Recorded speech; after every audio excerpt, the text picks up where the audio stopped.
Good day everyone, Dr. Polaris here.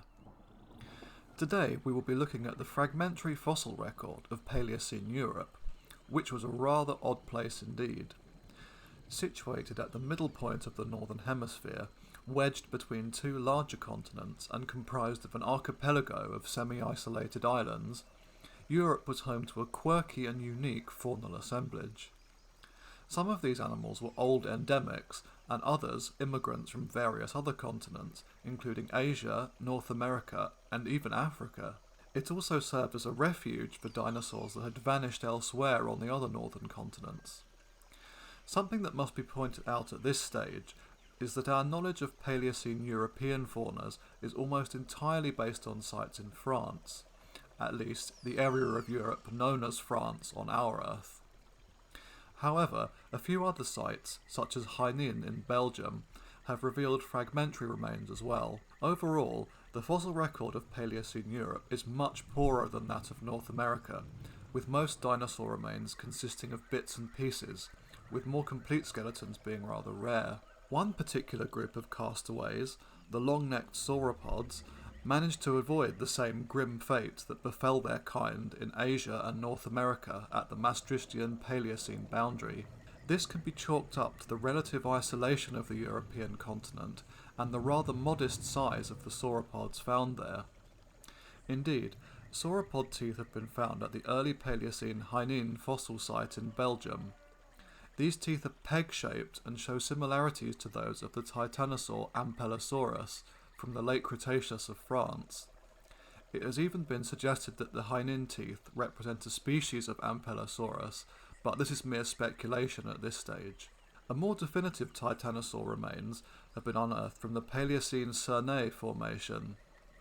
Here, the disarticulated neck vertebrae, ribs, skull elements, and front left humerus of the fairly large 17-metre-long Cernasaurus robustus were discovered by French paleontologist Pierre Longchamp.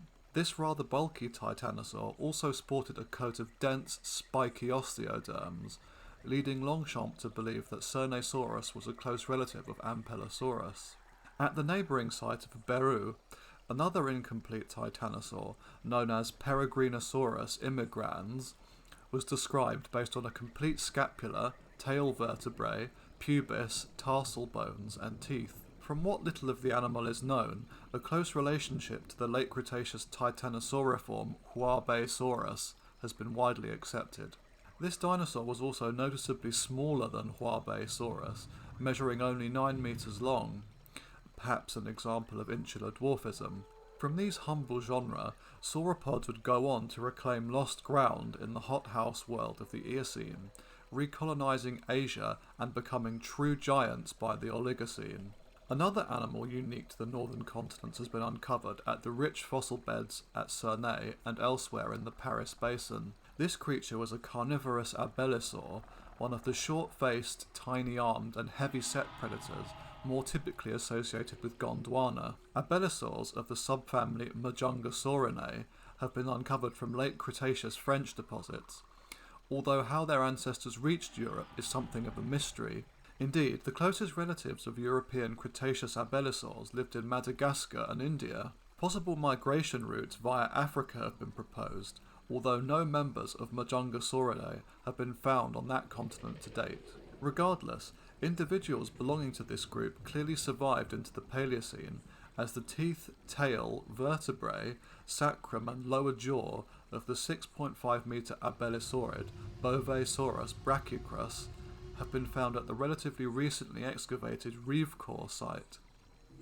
This site dates to the late Paleocene, circa 58 to 56 million years ago in Alter Earth, making Bovasaurus a contemporary of the sauropods Peregrinosaurus and Cernasaurus, both potential prey items for the abelisaur.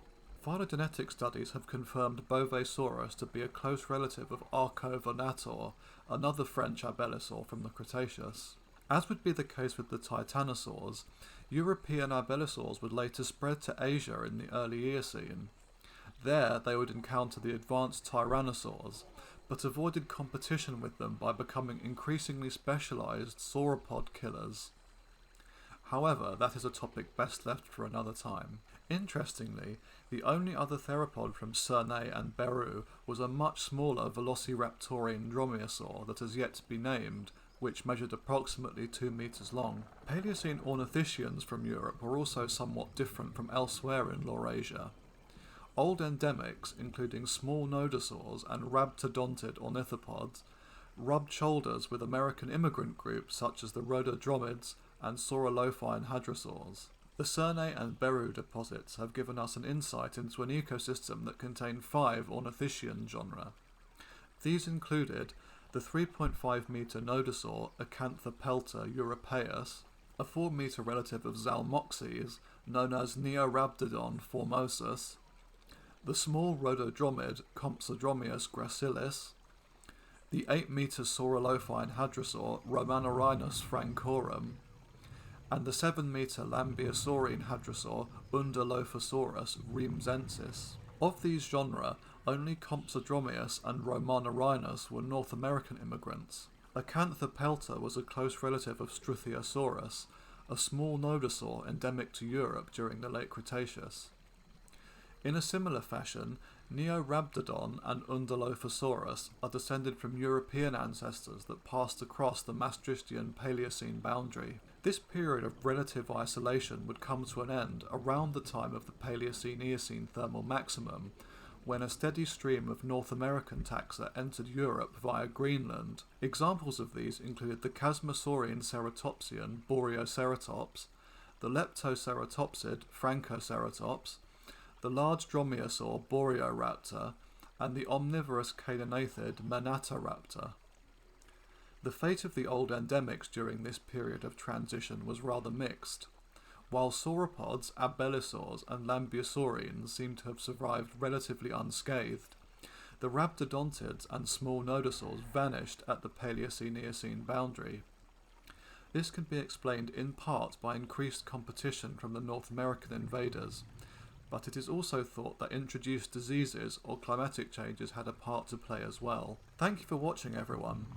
Next week, I'll be releasing a video dedicated to exploring the case of the supposed Congolese pterosaur, the Congamato.